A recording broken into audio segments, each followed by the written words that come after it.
you find out that you're leaving for the weekend and you already know, you've heard the rumors, you know the secret, that when you take off, your kid is going to throw a party in your house. You ever get away with this? You ever do it and get away with it? I never threw a party at my house. No, absolutely not. You? Hell no. No. I wasn't trying that one. I didn't throw a big old party, but I told you that when my parents left, they said, oh, do not have people over the house and do not use the jacuzzi, whatever you do. So I had people over the house and I used the jacuzzi. And they busted me in the long run. Yeah, because you forgot to turn the heater off in the jacuzzi and your electrical bill was what? It was like $300-$400. That's how you got caught? Yes. Wow. You want to tell us something? Not really, Dad. But Erica here has a different take because she's leaving this weekend and she knows that her daughter is going to be throwing a party. One parent wants to shut it down and the other one is like, wait a second. Hey, Erica, what's the theory here? Hi. Yeah, so it's a short trip. And my husband and I we have a little bit of a disagreement. You know, he thinks that, you know, she's going to have this huge party, but I don't think that that's going to happen. Why don't you? Well, first of all, how did you find out? Where did this rumor start? Mm-hmm. Well, one of the parents called me up because their daughter supposedly wasn't invited. And so I got the call that there was going to be, you know, something going on at the house. It could be something small, mind you. You know, it may just be a little gathering. It doesn't have to be this huge party. We don't know. Like, I trust them. Okay, how old's your daughter again? 16. Okay, so you mean to tell me the person who didn't get invited told their mom and had the mom narc on the party since they were not invited? Supposedly, yeah. Oh, snitch. Beautifully petty. Snitch. So petty. What a snitch. That's low, man. Yeah, it is. Okay, so I have more beef with that person than I do your daughter. Oh, big facts.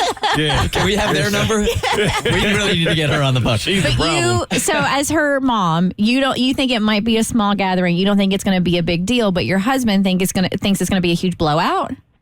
Oh, yeah. He's like making up all these scenarios. He wants to cancel plans because of rumors. I think it's kind of ridiculous. So you want this thing to play out. Why can't you just say to her before you take off, just want to be clear, nobody in the house till Monday, right? I will definitely do that. But we've had the conversation multiple times. Now that it's getting closer, I just think he's freaking out. See, the stakes to me, I'm sorry, Mo, go ahead. Why don't y'all just go wherever you're going to go, do whatever you're going to do, and just have someone spy on them? That's how I got caught when I would have a friend come over. Really? Yeah, the neighbors. My mother used to have the neighbors watch. Get out. And she would call me like, yeah, go ahead and get him out the house before we come home now. And I would, okay. Sorry, Mom. You're like, how did you know? How long did it take before you realized she had a spy? I was older. Really? I never knew how I got caught until I was a grown man, and I asked her, like, how'd you do that? And she said, I used to have the neighbor watch you. Yeah. You know? We think we're smart. We're not. Mm-hmm. Okay, Erica, to me, the stakes are too high here. And I love Mo's idea of just having somebody taking a look at the situation. But even you got 3 or 4 kids over there when they're not supposed to be.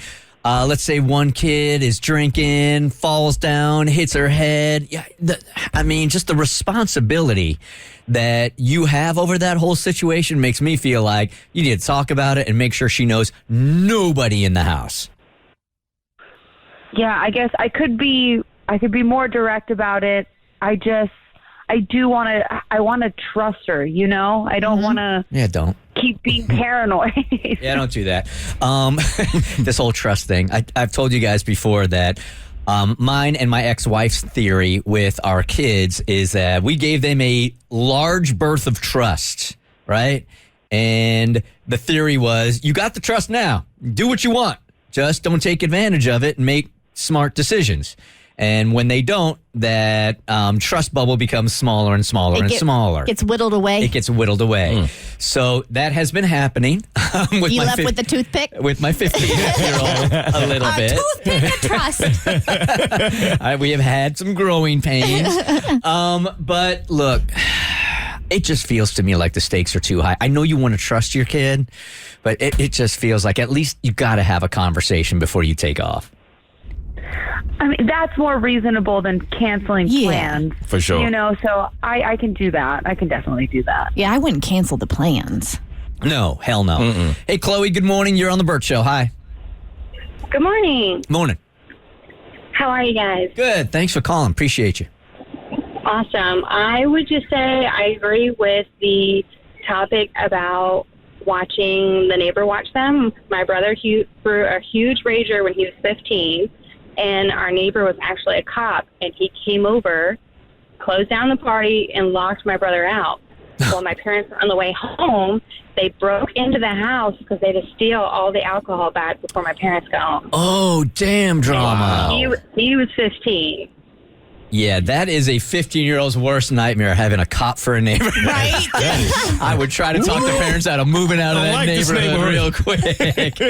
All right, Erica, let's talk to you on Monday and find out how it all works out, and I hope she meets your expectation of honesty and trust. Okay, I think she will. I think you guys are going to be surprised. Fingers crossed. Good luck with that. Yep. Okay. Thank you. The Bert Show. So, first, thanks for watching. Second, you like what you just watched? That just scratches the surface. Get the Bert Show on any podcast platform. We're so good.